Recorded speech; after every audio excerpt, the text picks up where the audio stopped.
Bien, vamos a analizar cómo va evolucionando el tubo neural, cómo va desarrollándose el tubo neural, específicamente su región cefálica, que es la que va a presentar más variantes. Ya vimos qué pasaba en la parte más caudal, cómo se formaba la médula espinal. Ahora vamos a ver la región cefálica, que inmediatamente, cuando todavía no se ha cerrado el tubo neural, en su neuroporo craneal, empieza a dilatarse.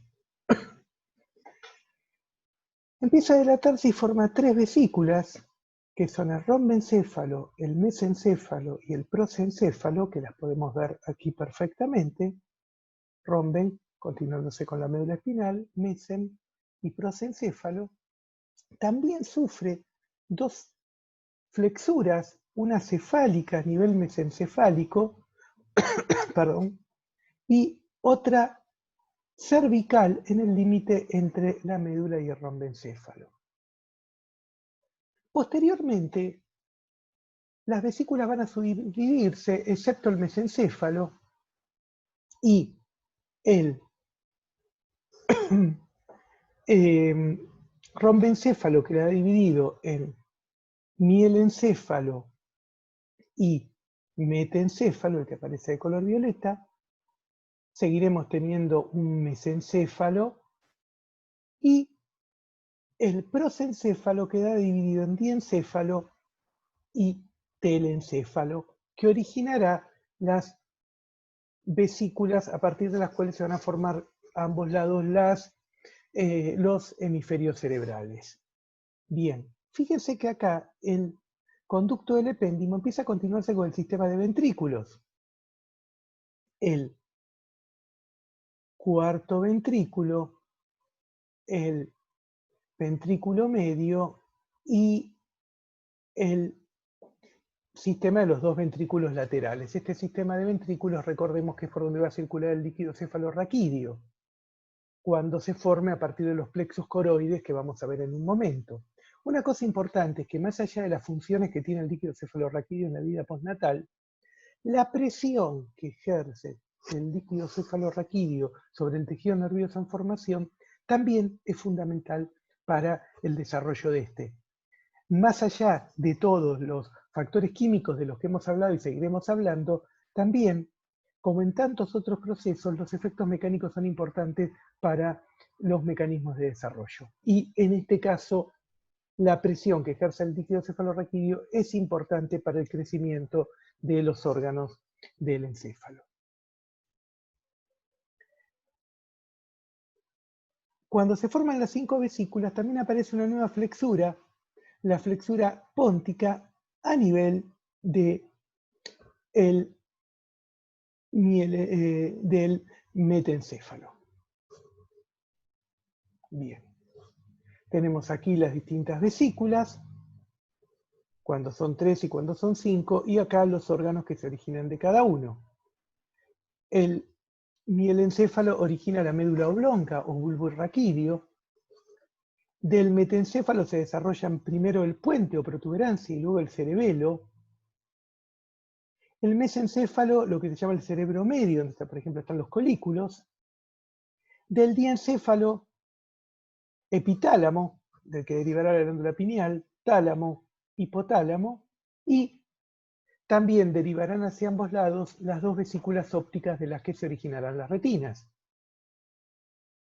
Mientras que del telencéfalo se originarán los hemisferios cerebrales, el hipocampo y los lóbulos olfatorios. Bien. La regionalización es muy importante en el desarrollo del encéfalo.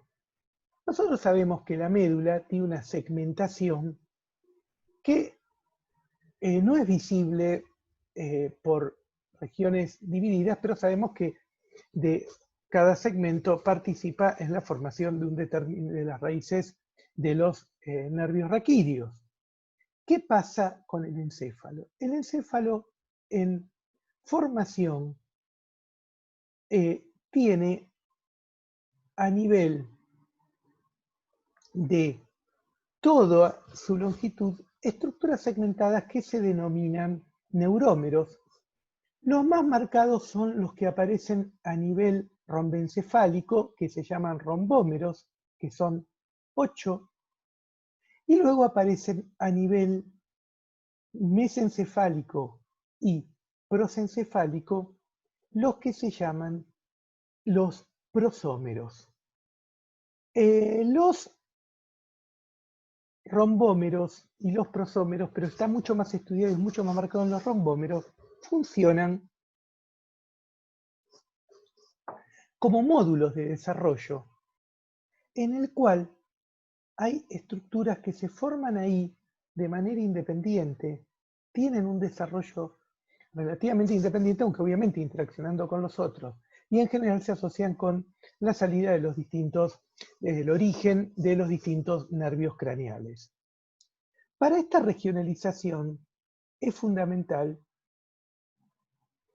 como ya hemos visto varias veces, que se formen gradientes de factores inductores. Básicamente acá, en el istmo mesencefálico, hay dos factores que son el factor de fibroblasto, de crecimiento para fibroblasto tipo 8 y WNT1, que se sintetizan acá y empiezan a ser liberados, generándose un gradiente de los mismos, que se complementa con los gradientes ventrodorsales, por ejemplo, de Sonic-Hedgehog. Estos gradientes van a hacer que se expresen diferentes factores de transcripción, como en Greilet, por ejemplo, pero también diferentes factores de transcripción codificados por genes Hog. ¿Recuerdan los genes homeóticos, los genes Hog, los que marcaban segmentación corporal? Bueno, el sistema nervioso también lo hacen. Y la respuesta a estos inductores lleva a que se expresen diferentes genes Hog que le dan identidad a los diferentes rombómeros y prosómeros. Acá vemos nuevamente lo mismo, la formación de los diferentes factores, el factor de crecimiento para fibroblasto. Acá tenemos el istmo mesencefálico, que es el gran productor de, ya dijimos, de factor de fibroblasto de tipo 8 y de WNT1, que son los que van a determinar que se expresen diferentes factores de transcripción. Bien. Acá lo que tenemos es justamente la expresión de, durante el desarrollo del factor de crecimiento para fibroblastos de tipo 8 en un embrión de pollo. Fíjense, esta sería la región del istmo mesencefálico, la gran concentración que hay, pero fíjense que hay otros lugares donde también se expresan, los arcos branquiales y el esbozo de los miembros. Con esto queremos mostrar que un mismo factor es pleiotrópico y tiene diferentes funciones en diferentes órganos. Pero acá vemos que dentro del sistema nervioso se expresa acá y va a determinar cómo estas zonas se van a ir diferenciando. Entonces, insistimos con la regionalización que se genera básicamente a partir de la secreción de factores, por ejemplo, estos que ya hemos mencionado, y que esto lleve a que se expresen diferentes genes, por ejemplo, diferentes genes Hox en diferentes rombómeros, y esto es lo que va a dar identidad a estas estructuras. El que acá haya una concentración determinada de estos factores lleva a que se expresen, por ejemplo, a este nivel, estos 3 genes Hox. A este nivel, este ya no se expresa, y esto, por ejemplo, la combinación de la expresión de estos 3 hace que aquí tengamos la salida del par 9. ¿De acuerdo? En cambio, la expresión de estos otros 3 lleva a la diferenciación a las células de una manera diferente, entonces tenemos la salida del par 7. Y así podemos analizar cada uno con los diferentes factores de transcripción que se van expresando como respuesta a la diferente concentración de estos inductores morfógenos que actúan por gradientes. Bien. Fíjense qué temprano, estos son embriones de ratón, pero equivalentes al día 27.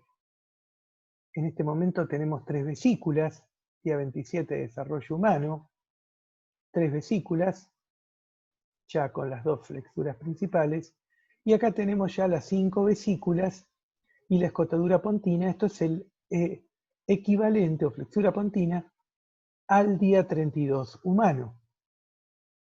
Pero una cosa que no debemos olvidar es que pese a esta temprana aparición anatómica, macroscópica de los diferentes componentes del tejido nervioso, la diferenciación y la funcionalidad es muy tardía. Por ejemplo, si bien ya a la 7ª semana pueden aparecer movimientos, los reflejos empiezan a aparecer aproximadamente entre el reflejo respiratorio, que es el primero, a la semana 14, que esto es como una especie de precalentamiento para poder ir acostumbrando los músculos a la respiración continua. Los reflejos de succión aparecen en las 24 semanas, también para estimular el desarrollo de los músculos y los distintos componentes que van a estar relacionados con la succión. Recién escucha a las 24 o 26 semanas algunos sonidos, y los ojos son sensibles a la luz, pero sin reconocer forma y color a las 28 semanas. No hay ninguna prueba de que ninguna función cerebral relacionada con la conciencia, relacionada con el dolor, etc., ocurra antes de este momento, antes de las 24 semanas. Bien. Fíjense, acá tenemos un embrión de 8 semanas. Acá podemos ver cómo ya empiezan a diferenciarse las distintas porciones o las distintas vesículas en que se ha dividido el encéfalo. Podemos ver también la salida de los nervios, de los pares craneales, y podemos ver cómo empiezan a protruir hacia ambos lados los hemisferios cerebrales. Todavía muy pequeños. Bien, vamos a ver qué pasa con el rombencéfalo. Y el rombencéfalo, al igual que el mesencéfalo, van a tener una característica, y es que mantienen la estructura típica originalmente de las placas y de las regiones del ventricular, del manto y marginal. Y esto hace que se mantenga la estructura de sustancia gris adentro, donde están los cuerpos neuronales, y sustancia blanca afuera, derivada del área marginal. Sin embargo, va a haber desarrollo de fibras nerviosas que van a dividir a las placas alares y basales en diferentes núcleos.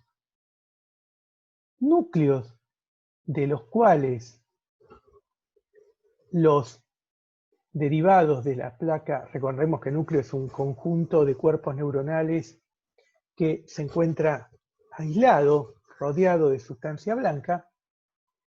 Estos núcleos van a ser los derivados de la placa basal motores y los derivados de la placa alar sensitivos. Es importante que acá se está desarrollando a nivel de lo que va a ser el mielencéfalo, se están desarrollando, el mielencéfalo y del metencéfalo, se están desarrollando no solo los núcleos de los nervios craneales somáticos, sino también de los eferentes viscerales, que van a dar origen, de los eferentes viscerales, perdón, que van a dar origen a la porción craneal del sistema nervioso parasimpático. Eso lo vamos a ver muy brevemente al final de todo, cuando hablemos de crestas neurales también.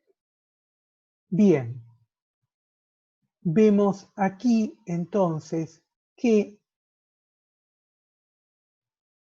la placa del techo se expande, queda muy delgada, cubierta nada más que por neuroepitelio, y empiezan a formarse aquí plexos coroideos como evaginaciones de ese neuroepitelio. Recordemos que los plexos coroides se encargarán de producir el líquido cefalorraquídeo que va a estar aquí. Entonces acá tenemos cuarto ventrículo. Esto sería mielencéfalo y esto sería metencéfalo. Fíjense acá los distintos núcleos, por ejemplo los núcleos olivares que se forman a partir de cuerpos neuronales también a este nivel. Y vamos a ver qué es lo que pasa en el metencéfalo, donde ocurre algo más interesante, que es la formación de estas estructuras que son los labios rómbicos. Podemos ver perfectamente acá esos labios rómbicos. Esos labios rómbicos, van a ver labios rómbicos craneales y caudales. Nos interesan particularmente los craneales porque van a ser los que van a dirigirse cubriendo la placa del techo del cuarto ventrículo en esta dirección para originar al cerebelo. Esto empieza a pasar a la quinta, sexta semana. Decíamos que los labios rómbicos anteriores, craneales, son los que van a dar origen al cerebelo. El cerebelo se va a caracterizar porque, al igual que va a pasar en el cerebro, rompe la estructura previa. El cerebelo es un derivado, los labios rómbicos en realidad son derivados de las placas alares y rompen un poco lo que veníamos viendo hasta ahora, porque desde lo que sería la zona del manto, van a migrar neuronas cuyos cuerpos van a quedar en la periferia. Y esto va a llevar a la formación de una corteza cerebelosa donde hay cuerpos neuronales. Después vamos a ver cómo migran, pero es el mismo tipo de mecanismo que ocurre a nivel del cerebro, de los hemisferios cerebrales, ocurre a nivel del cerebelo. Migran neuronas que se ubican en la periferia. Y es interesante que el cerebelo queda con algunos núcleos internos, acúmulos de neuronas metidos en la sustancia blanca, que es todo esto, pero queda la sustancia gris formando la corteza periférica.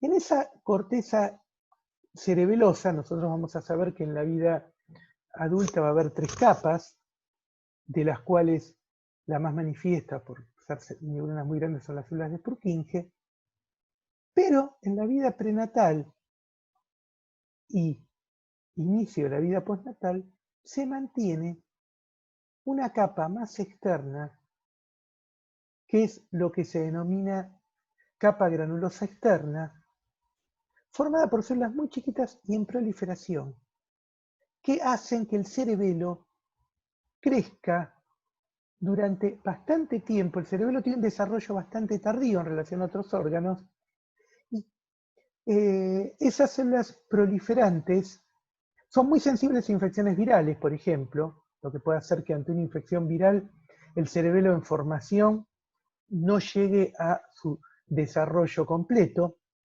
Y es interesante que estas grandes neuronas de Purkinje que aparecen acá formando una capita que se ven como puntitos, producen factores que estimulan, especialmente Sonic, que estimulan la proliferación de células en la periferia. Esta capa granulosa externa típica del cerebelo prenatal. Cuando el individuo va desarrollando, poco después del nacimiento, desaparece, según la especie, a veces un poquito antes del nacimiento, desaparece la capa granulosa externa y ya está limitada la formación de nuevas neuronas. Bien, acá tenemos entonces el cerebelo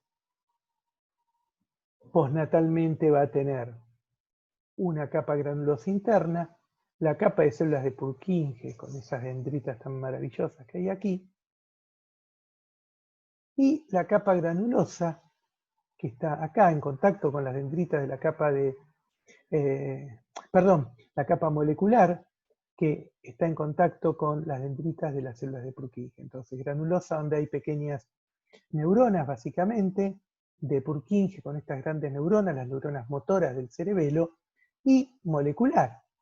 Pero en la vida prenatal existía esto. Existía esta capa granulosa externa donde proliferaban y luego se dirigían internamente todas las neuronas que se iban formando. Esto lleva a la formación del cerebelo maduro. Si, por ejemplo, un virus atacaba en este momento, el cerebelo iba a verse afectado en su desarrollo.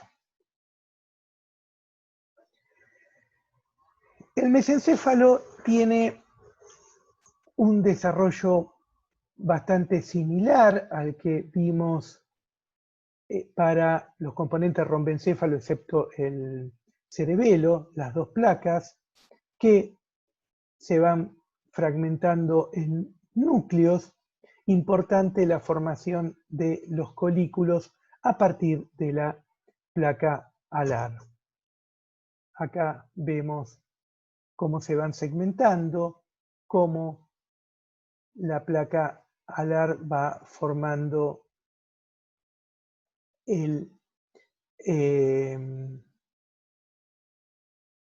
los distintos núcleos, específicamente los núcleos coliculares, que van a ser los colículos, y otros núcleos se van formando desde la placa basal. Aquí en el centro está el acueducto mesencefálico, que conecta el cuarto ventrículo que aparece en el...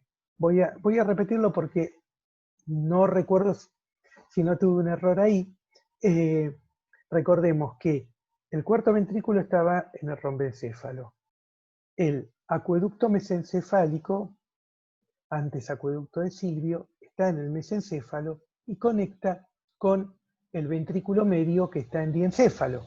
Y de allí salen los ventrículos laterales hacia el telencéfalo. Bien. El prosencéfalo contiene prosómeros que van a originar el primero, el tercero, el diencéfalo caudal, cuarto y sexto diencéfalo rostral y telencéfalo. El diencéfalo originalmente, acá se ve bien lo que explicaba recién, el tercer ventrículo, saliendo los ventrículos laterales hacia los hemisferios cerebrales. Acá tenemos componentes diencefálicos, acá tenemos componentes telencefálicos. Entonces, acá tenemos diencefálico, acá tenemos telencefálico. Es importante que casi todas las estructuras, excepto parte del hipotálamo, derivan de las placas alares. Las placas basales tienen una importancia mucho menor en la formación de el prosencéfalo. Bien, vemos que acá también se forman plexos coroides y vemos cómo se van formando primero los cuerpos estriados, luego estos cuerpos estriados se van a ir segmentando y acá vemos cómo se ha formado. Esto es diencéfalo, epitálamo, que acá saldrá la pineal como más importante, tálamo e hipotálamo. El hipotálamo sabemos que contribuirá a la formación de la hipófisis. Acá está el quiasma de los nervios ópticos, acá no aparecen las vesículas ópticas en esta imagen, y acá vemos, esto sería la placa del techo del diencéfalo, y acá tenemos el telencéfalo en formación. Bien, acá una imagen un poquito diferente, donde vemos el gran desarrollo del tálamo, del hipotálamo. Esto estamos en una semana 8, y acá vemos cómo se van dividiendo estas estructuras. Un poquito más adelante, estamos en la semana 10, o sea, el estriado ya se ha dividido en distintos núcleos, como caudado, lenticular, y acá podemos observar el tálamo y el hipotálamo. Empezó a formarse, acá vemos que dice el pallium y el neopallium cortex, paleopallium y neopallium. Esto tiene que ver con lo que vamos a ver posteriormente, que es el desarrollo de una corteza cerebral más compleja en algunas regiones y menos compleja en otros. Esto tendrá que ver básicamente con la región donde se formarán, por ejemplo, los bulbos olfatorios, y esto donde se formarán la mayor parte de la corteza cerebral. A los 4 meses podemos ver muy claramente, acá vemos el epéndimo, el cuarto ventrículo. El cerebelo todavía tiene que expandirse un poco más para cubrir por completo el techo del cuarto ventrículo. El mesencéfalo con los colículos, acá el acueducto. El tercer ventrículo, fíjense, esto es diencéfalo. Acá tenemos que de aquí se desprenden las vesículas ópticas, y esto sería la hipófisis. Placa del techo diencefálica, y acá tenemos el telencéfalo con el cuerpo calloso. Recuerdan la estructura que une hemisferios cerebrales. Acá entonces salen las fibras del cuerpo calloso. Los hemisferios cerebrales, también acá la comisura anterior, que es otra de las estructuras que unen ambos hemisferios cerebrales. El bulbo olfatorio, donde va a haber corteza antigua, paleocórtex, y acá los hemisferios con neocórtex, que incluye las 6 capas características de la corteza cerebral.